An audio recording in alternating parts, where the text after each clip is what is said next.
Social security से related एक बहुत ही इंपॉर्टेंट स्कीम की बात इस क्लास में करने जा रहा हूं।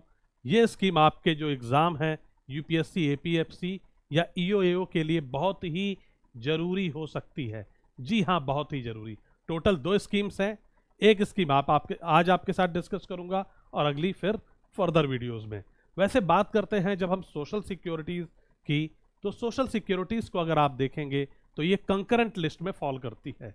मतलब union as well as state दोनों ही इस पे कानून बना सकते हैं। ठीक, साथ में इसके बारे में डीपीएसपी में भी ढेर सारे जिक्र हैं।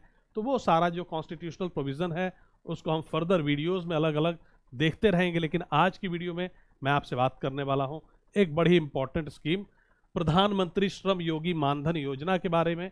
ठीक, और एक खास बात और बता दूं आपको कि ये जो सोशल सिक्योरिटी है और जो लेबर लॉ है, ये दोनों हैंड इन ग्लव्स हैं।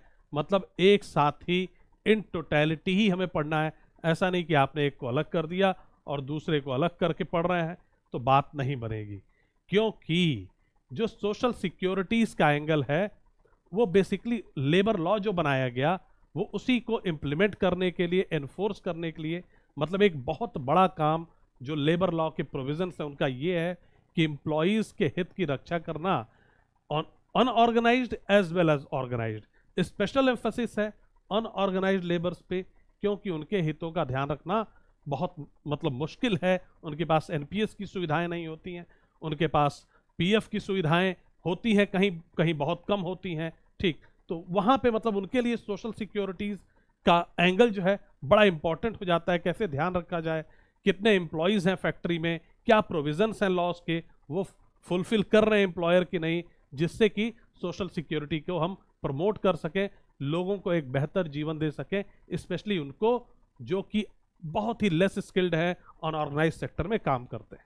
ठीक, तो बात करनी है आज आपसे बहुत डिटेल में इस स्कीम के बारे में। बड़ी इंपॉर्टेंट स्कीम है और आपके एग्जाम में क्वेश्चन आने की संभावना बहुत प्रबल है। ठीक, तो बात करूं अगर आज मैं आपसे बात करने वाला हूं प्रधानमंत्री श्रम योगी मानधन योजना की। इसको बोलते हैं PMSYM। लॉन्च किया प्रधानमंत्री ने, नरेंद्र मोदी साहब ने 15 फरवरी 2019 को। 15 फरवरी 2019 को लॉन्च हुआ। फिर हमारे लिए इतना इंपॉर्टेंट क्यों है ये?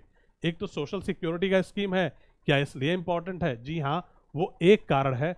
दूसरा कारण ये भी है कि इसकी जो नोडल मिनिस्ट्री है, ministry of labour and employment है, वही मिनिस्ट्री जिसके अंतर्गत आपका पीएफ, ईएसआई, ये सारी चीज़ें भी आती हैं। ठीक, इसलिए ज़्यादा इंपॉर्टेंट हो जाता है। ठीक, तो आइए चलिए इसके बारे में डिटेल डिस्कस करूंगा आपसे। लेकिन ये जो मैं यहाँ पे डिटेल डिस्कस कर रहा हूँ इससे मुझे भी संतुष्टि नहीं मिलती है। तो फर्दर पेजेस में मैं उस हिसाब से डिस्कस करूंगा जिससे कि मुझे लगता है कि आपको मैं बेस्ट चीज़ें सही प्रॉपर तरीके से समझा पाता हूँ। खैर, सबसे पहले समझते हैं कॉमन वे से, जैसे कि आप अक्सर पढ़ा करते हैं। तो बात करूं मैं प्रधानमंत्री श्रम योगी मानधन योजना की, तो भैया ये है एक गवर्नमेंट स्कीम है और जिसमें ओल्ड एज प्रोटेक्शन दिया गया है किनको, और सोशल सिक्योरिटी दी गई है अनऑर्गेनाइज्ड वर्कर्स को। ठीक, राइट। तो एक तो भैया ओल्ड एज में इनको प्रोटेक्शन और सोशल सिक्योरिटी देनी है किनको, अनऑर्गेनाइज्ड वर्कर्स को। एलिजिबिलिटी क्या है इसमें फॉल करने के लिए, इस स्कीम के लिए? तो वो एलिजिबिलिटी है कि जो वर्कर्स हों वो अनऑर्गेनाइज्ड सेक्टर्स से होने चाहिए। जैसे कि आपके घरों में जो मेड काम करने आती हैं, या जो आप देखते हैं धोबी है बाहर, ठीक है, या मतलब इस तरह के तमाम लोग, ठीक है, वो सारे इसमें आ जाएंगे। राइट। अब मैं बात करूं जो चाय की दुकान पे लोग काम करते हैं, आपने देखा, ठीक, पान की दुकान पे कोई वर्कर काम कर रहा है, तो वो सारे लोग इसमें फॉल कर जाएंगे। एंट्री जो एज है वो है बिटवीन 18 टू 40 ईयर्स, 18 से 40 साल के बीच में एंट्री एज। ठीक, अभी मुझे भी कुछ क्लियर नहीं हो रहा है इससे, अभी मैं आगे आपको ले चलूंगा, एक एक चीज़ क्लियर करूंगा पॉइंट टू पॉइंट और मजा आ जाएगा आपको, तो थोड़ी देर इंतजार करिए। मंथली इनकम आपकी होनी चाहिए अप टू ₹15,000, मतलब 15,000 या उससे कम इनकम है आपकी, तब आप ये स्कीम ले सकते हैं। ठीक, राइट। खैर समझेंगे, अभी आप टेंशन मत लो। फीचर्स की बात करूं तो मैं, पेंशन जो मिलेगी आपको इसमें 3,000 रुपये प्रति माह मिलती है। वॉल्यूंटरी और कॉन्ट्रीब्यूटरी पेंशन स्कीम है ये, ठीक है, और matching contribution by the government of India, मतलब जितना कंट्रीब्यूशन आप डालते हैं उतना ही भारत सरकार भी डालती है। खैर, ये तो बात हुई बड़ी ही रिजिड लैंग्वेज में, लेकिन अब समझेंगे हम हमें तो MCQs अटेम्प्ट करने हैं, तो उस वाली लैंग्वेज में। आइए चलिए दोस्तों आगे बढ़ते हैं। तो अब थोड़ा सा समझिए। सबसे पहले तो भैया जो प्रधानमंत्री श्रम योगी मानधन योजना है, उनके लिए स्पेशली वेबसाइट है हमारे पास मानधन.in। और जब आप वेबसाइट को ओपन करेंगे तो आपको टोटल 2 योजनाएं दिखेंगी, दोनों का आपको बढ़िया से अध्ययन करना है। तो सोर्स आपका ये होना चाहिए इसके बारे में पढ़ने का, एक बड़ा ही इंपॉर्टेंट सोर्स। बात करें जो नोडल मिनिस्ट्री है, ministry of labour and employment है इस योजना के लिए, ठीक है। और जिसके मिनिस्टर हैं यूनियन मिनिस्टर श्री भूपेंद्र यादव जी, और जो मिनिस्टर ऑफ स्टेट हैं वो है श्री रामेश्वर तेली जी, ठीक, राइट। अब सोशल सिक्योरिटी किसको देनी है? ओल्ड एज वर्कर्स को देनी है। किसको देनी है भैया? ओल्ड एज वर्कर्स को। कहाँ के ओल्ड एज वर्कर्स होने चाहिए? अनऑर्गेनाइज्ड सेक्टर्स के, ठीक। प्रोविजन कितना है पेंशन का? 3,000 रुपए प्रति माह मिलेगा पेंशन, राइट। कब मिलेगा? जब आप 60 साल से ऊपर के हो जाएंगे तब। थोड़ी थोड़ी क्लैरिटी आई। क्या क्या क्लैरिटी आई? मिनिस्ट्रीज वगैरह क्लियर हो गई, ठीक है। ये जो सोशल सिक्योरिटी की स्कीम है, किनको मिलेगा सोशल सिक्योरिटी? तो भैया ओल्ड एज वर्कर्स को, अनऑर्गेनाइज सेक्टर के, ठीक। 3,000 रुपए पर मंथ पेंशन मिलेगी। और कब मिलेगी? जब 60 साल के हो जाएंगे। लेकिन अभी भी बहुत सारी चीजें छूट रही हैं, छिपी हुई हैं, उनको देखते हैं जरा, ठीक। मेरे ख्याल से अब इस स्लाइड को पढ़ने के बाद आपके एक एक डाउट, एक एक चीजें क्लियर हो जाएंगी। तो सबसे पहली बात, ये जो प्रधानमंत्री श्रम योगी मानधन योजना है आपकी, ये पेंशन स्कीम है किनके लिए? अनऑर्गेनाइज्ड वर्कर्स के लिए। तो जो इतना बड़ा नाम लिखा था, बेसिकली ये एक पेंशन स्कीम है। इसके थ्रू सरकार पेंशन देना चाहती है अनऑर्गेनाइज्ड वर्कर्स को। बात क्लियर? क्या करना चाहती है सरकार? पेंशन देना चाहती है इसके थ्रू अनऑर्गेनाइज्ड वर्कर्स को, ठीक। एंटर करने की जो एज है 18 साल से 40 साल। अब इसको भी यहां पे थोड़ा मैं बाइफरकेट करना चाहूंगा। मतलब ये है कि अगर मैं चाहता हूं, मैं एक अनऑर्गेनाइज्ड वर्कर हूं और मैं चाहता हूं कि मैं इस स्कीम का लाभ जब मैं 60 साल का हो जाऊंगा तो मुझे मिले, यानी कि जब मैं 60 साल का हो जाऊं तो मुझे हर महीना 3,000 का पेंशन मिले, ठीक।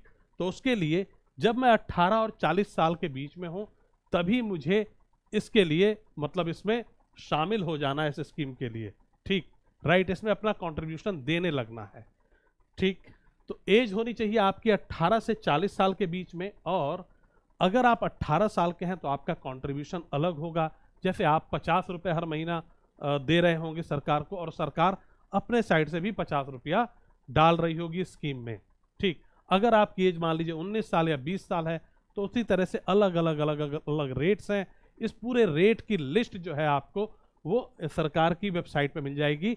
आप मानधन.in, जो अभी पीछे मैंने वेबसाइट दिखाई थी, उस पर आप जाएंगे तो आपको पूरी रेट लिस्ट मिल जाएगी। मतलब कंट्रीब्यूशन फिक्स नहीं है, एज के अनुसार ये चेंज करता है। जैसे जो 40 साल का आदमी है वो ज़्यादा कंट्रीब्यूट करेगा स्कीम में, और सरकार भी ज़्यादा करेगी।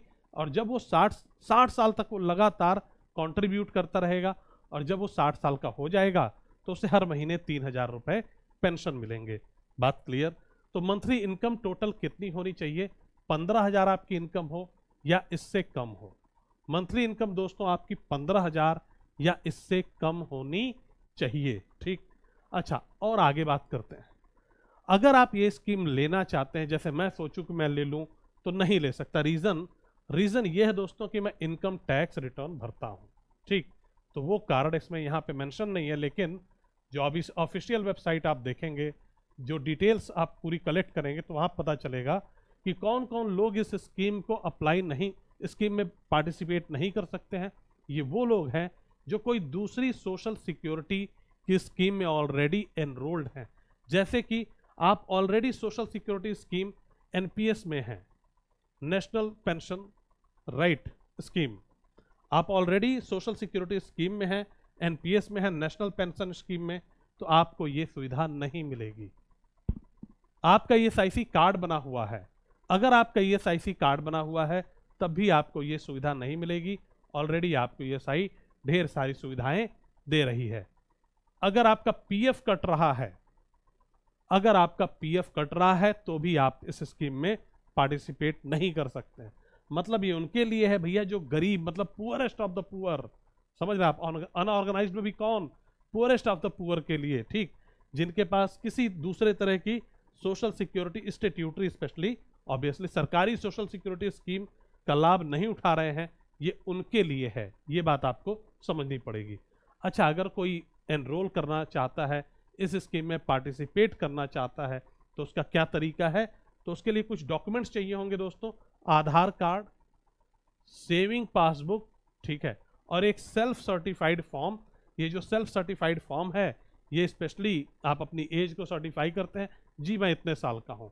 तो एक तो आपने अपनी एज सर्टिफाई की सेल्फ सर्टिफाइंग फॉर्म के थ्रू, और दूसरा आधार ऑलरेडी उसके साथ है, तो वो आपकी एज मान ली जाती है। इसके अलावा आपका एक पासबुक होना चाहिए, सेविंग अकाउंट आपके पास होना चाहिए, ठीक। तब आपका भैया यही डॉक्यूमेंट चाहिए, आधार, बैंक पासबुक और एक सेल्फ सर्टिफाइड फॉर्म, ठीक है। बेनिफिट्स की बात करूं अगर मैं दोस्तों, तो इसमें मंथली पेंशन मिलता रहेगा 3,000 रुपए का। और आप देखेंगे कि अगर डेथ हो जाती है व्यक्ति की, जिसने ये स्कीम में पार्टिसिपेट किया था, उसे पेंशन मिल रही थी लेकिन डेथ हो गई, तब उस केस में उसके स्पाउस को, यानी कि अगर पुरुष है तो उसकी बीवी को, और मतलब फीमेल है तो उसके हस्बैंड को 50% मंथली पेंशन, जो भी अमाउंट था 3,000, उसका 50% यानी कि 1,500 रुपये, 1,500 रुपीज़ हर महीना मिलता रहेगा, ठीक, जब तक कि वो व्यक्ति जिंदा है। अच्छा, ऑब्वियसली इसमें इसका ऑप्शन है कि आप नॉमिनी वगैरह किसी को बना सकते हो, ठीक। तो ये कुछ इम्पॉर्टेंट चीज़ें थी इस स्कीम के बारे में जो मैं आपके साथ शेयर करना चाहता था। और भी बहुत सारी डिटेल है, लेकिन बहुत सारी डिटेल हमारे काम की नहीं है। एटलीस्ट इतनी जानकारी हमारे पास है तो हम एग्ज़ाम में इससे रिलेटेड हर क्वेश्चन करने में सक्षम होंगे। दोस्तों, मैं आपको बता दूं कि हम आपके लिए लेके आए हैं स्पेशल बैच, ठीक है, यूपीएससी ईपीएफओ के लिए। कहाँ पे लेके आए हैं? तो हम लेके आए हैं फुल स्कोर AAO ऐप पे, फुल स्कोर AAO ऐप पे। यहाँ पे हम आपको पढ़ाएंगे, जी हाँ, पूरा सिलेबस नहीं पढ़ाएंगे, लेबर लॉ, सोशल सिक्योरिटी और अकाउंटेंसी, यानी कि वो एरिया जिनमें रहती है आपको प्रॉब्लम, उनको हम बहुत ही अच्छे से, बहुत ही प्यार से कवर करेंगे, ठीक। हर एक क्लास को की आपको मिलेगी PDF, राइट, और बहुत ही कॉम्प्रिहेंसिव। एक बार क्लासेस देखिए, मैं आपको यहाँ पे भी जो मैंने जो अकाउंट्स की क्लासेस ली है मैंने, उनका लिंक्स दे दूंगा। एक बार सारी क्लासेस देखिए, ऐप पे जाइए, ठीक है, और सारी रिसोर्सेज वगैरह को देखिए, और फिर एडमिशन के बारे में आप सोचिए। तो अगर आप कहीं भी एडमिशन लेने की सोच रहे हैं तो फुल स्कोर AAO, स्पेशली अगर आप accounts, labour law, social security की तैयारी करना चाहते हैं, तो बेस्ट प्लेटफॉर्म है। पीछे भी हमने ढेर सारे सिलेक्शंस दिए हैं, और इसके अलावा अगर मैं बात करूं असिस्टेंट ऑडिट ऑफिसर की, तो वहां पे हमने ऑल इंडिया रैंक 1 तक दिए हैं लगातार सिलेक्शन। और सिलेक्शन की लिस्ट इतनी लंबी हो जाती है कि उसको तो अब बनाना भी मुश्किल है। तो मैं आपसे यही कहूंगा कि एक बार सारे हमारे डेमोस चेक करिए, जो भी क्लासेस हमने यूट्यूब पे ली हैं चेक करिए, लाइव क्लासेस रिकॉर्डेड जो भी हमने ली हैं अकाउंटेंसी और इन तमाम क्लास से रिलेटेड, और फिर आप डिसाइड करिए कि आपको एनरोल करना है या नहीं। और अगर आपको कहीं एनरोल करना है तो विश्वास दिलाता हूं, हम आपके साथ जान लगा देंगे अगर आप हमारे साथ एनरोल करते हैं। बिल्कुल authentic content with PDF and all the material, और मेहनत करेंगे साथ में, तो डेफिनेटली सफलता आएगी। जय हिंद।